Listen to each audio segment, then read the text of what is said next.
Hi guys! Welcome back to another vlog. So, ginawa ko tong vlog na to dahil I have an important announcement to make. But before that, life update muna tayo guys. It's a Sunday, November 12, and it's been a week since we got back from Japan. Ang dami na nangyari kasi syempre galing tayo from vacation. So, pagbalik natin from our corporate job, nag-catch up tayo ng mga kailangan gawin. Naging busy tayo the whole weekdays. And this weekend, umalis din tayo. Yesterday, pumunta tayo sa Lancaster. Yung inasikaso natin yung mga kailangan natin para sa rental business natin.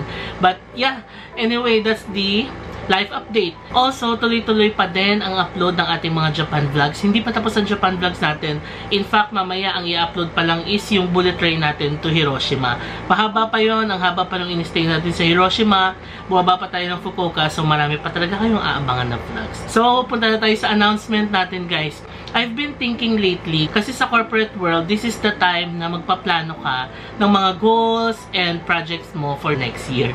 Ganon din sa YouTube guys. I thought na baka dapat iplano ko yung mga gusto kong gawin sa YouTube channel next year, no? So, for next year, gusto ko naman puntahan yung mga hindi pa natin na-visit na mga lugar. Lalo na yung mga off the beaten paths, yung mga lugar na hindi pa masyadong nabibisita ng mga turista. Also, gusto ko din i-visit yung mga local destinations dito sa Philippines na hindi pa masyadong na-feature sa mga vlogs, and yung mga countries pa sa Asia and outside Asia na hindi pa napupuntahan masyado ng mga turista. So, yan yung mga plano kong i-visit naman for next year.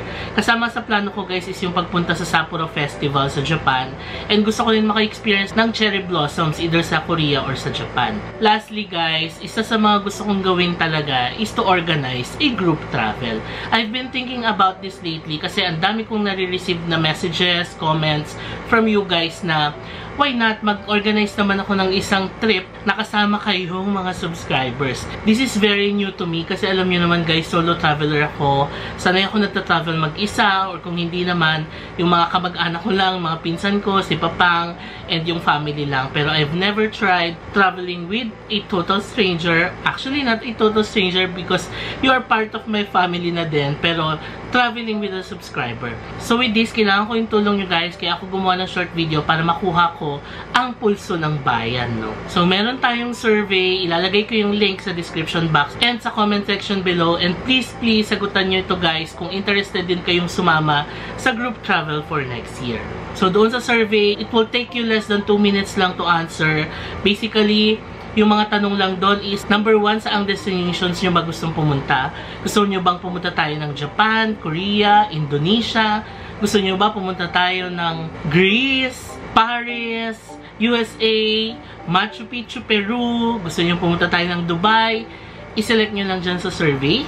Tapos, i-select nyo rin guys kung ano yung mga activities na gusto nyo gawin. Gusto nyo ba ng chill activity lang, na punta lang tayo sa isang lugar, konti explore, tapos food trip? Or gusto nyo ba ng mga walking tours or museum tours? Gusto nyo ba ng mga beach trips?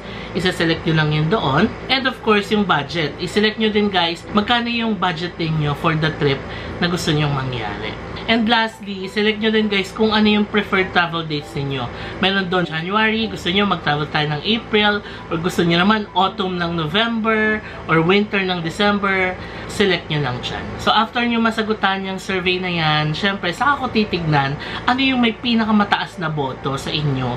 At yun yung i-consider natin na travel destination. Tapos, saka na natin pag-uusapan anong mga activities yung mga gusto nating gawin. Bubuo na tayo ng group chats para makapag-usap tayo, ano yung mga gusto nating kainin, ganyan. So, I want your help guys para maisakatuparan natin itong endeavor na ito next year. First time ko talaga itong gagawin as a travel content creator, kaya kahit bagong-bago to sa akin, ay excited din ako na makapag-travel with you. So that's it guys. Once you answer the survey, i-share ko naman sa inyo kung ano yung naging result, and i-assess natin sino yung mga willing sumama, and pag-usapan natin yung further details ng magiging trip natin. So, excited ba kayo guys? I hope this is something that excites you kasi ang dami ko nang na-receive ng mga comments and messages from Instagram na gustong mag-travel with me. So, this is the opportunity guys. Gawin na natin ito sa 2024.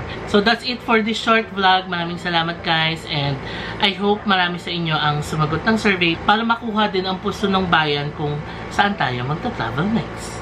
Thank you guys, and I'll see you on the next vlog. Bye!